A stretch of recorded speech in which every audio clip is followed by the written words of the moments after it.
Hello dear students, welcome to English grammar class.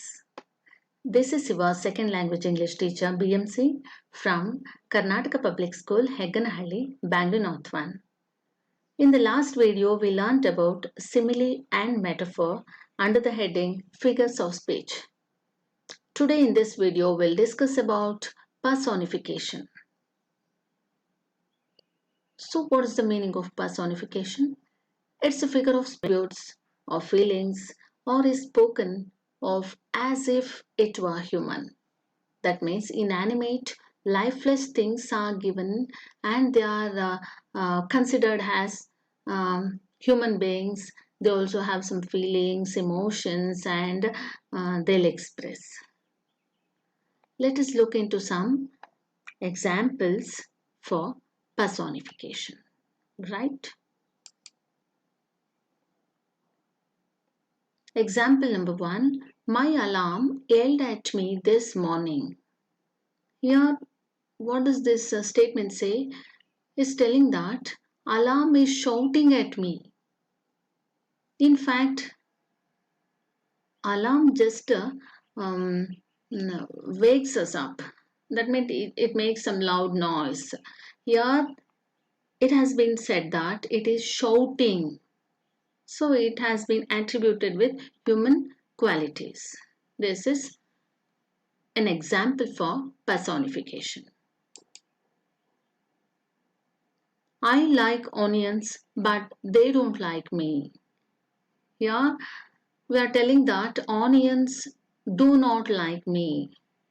We are considering them as human beings and telling that they don't like me.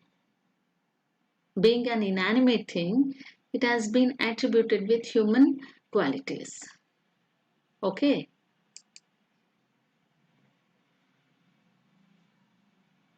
My computer works very hard. Here you can see this. Being an inanimate or an electronic device, we are telling that it works very hard like a person. Got it?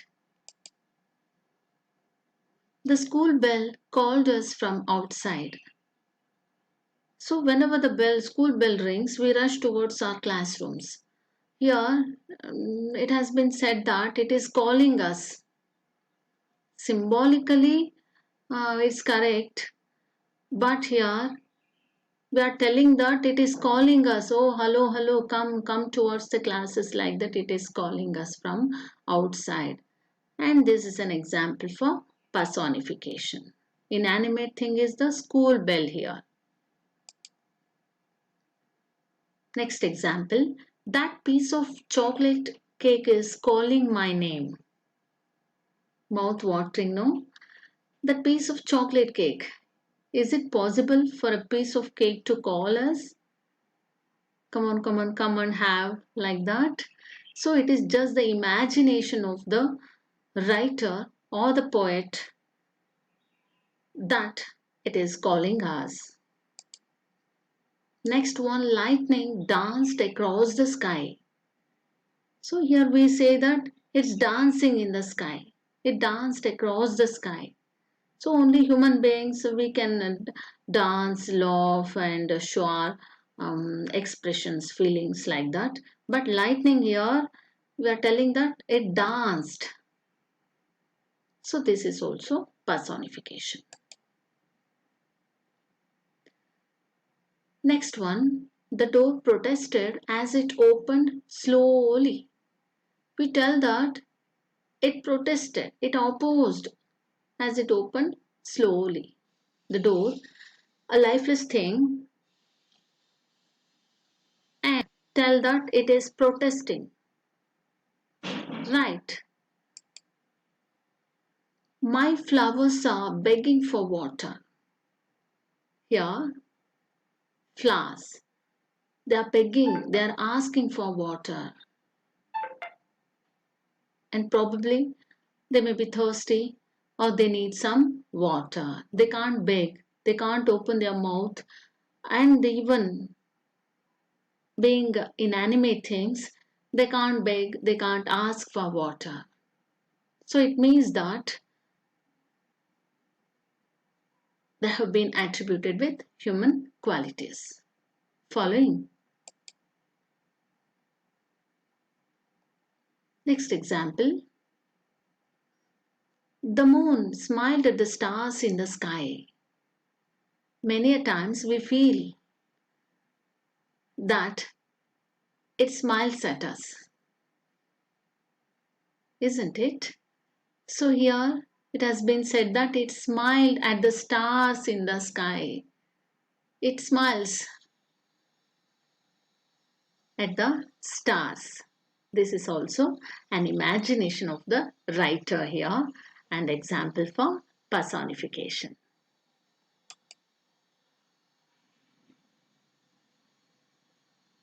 Next example, the wind whistled throughout the day. See what a wonderful picture this is. The wind whistled throughout the day. For the whole day, it whistled. So this is also an imagination. Are you following, my dear students? Yeah, I hope so. And let us look into some examples from our second language English textbook. I am the land, I wait. A chain link necklace chokes me now. These two statements or the lines have been chosen from the poem I am the land from 10th standard English textbook. So here the land, an inanimate thing, and we are telling that the poet tells that it waits. A chain link necklace chokes me now. That means it makes me suffocate. Chain link necklace in the poetry, in that situation, the poetess writes, or the that makes suffocate.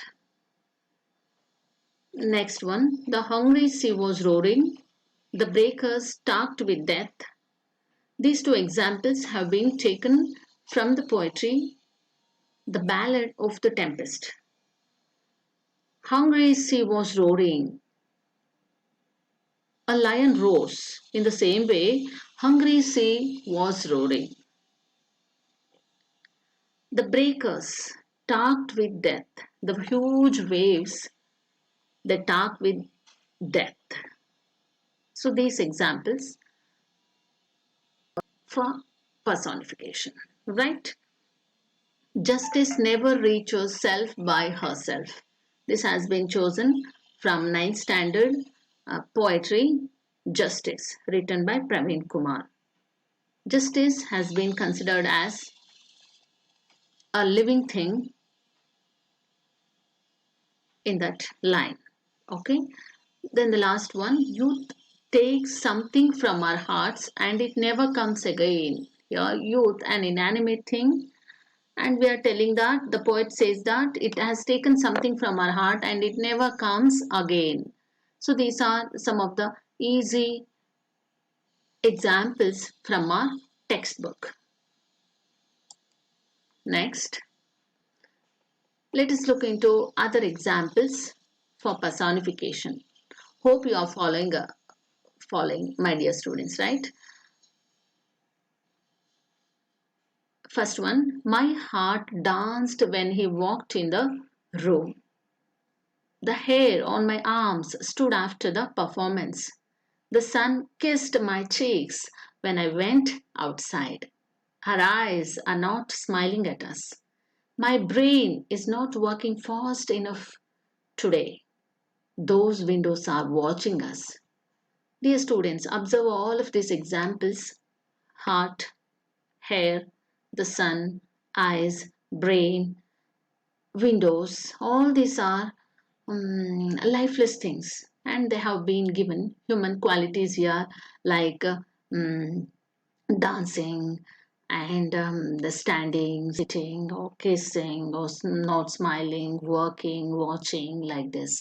So I hope these are all the good examples for personification.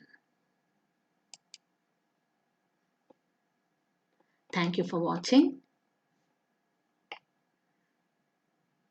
Take care, students.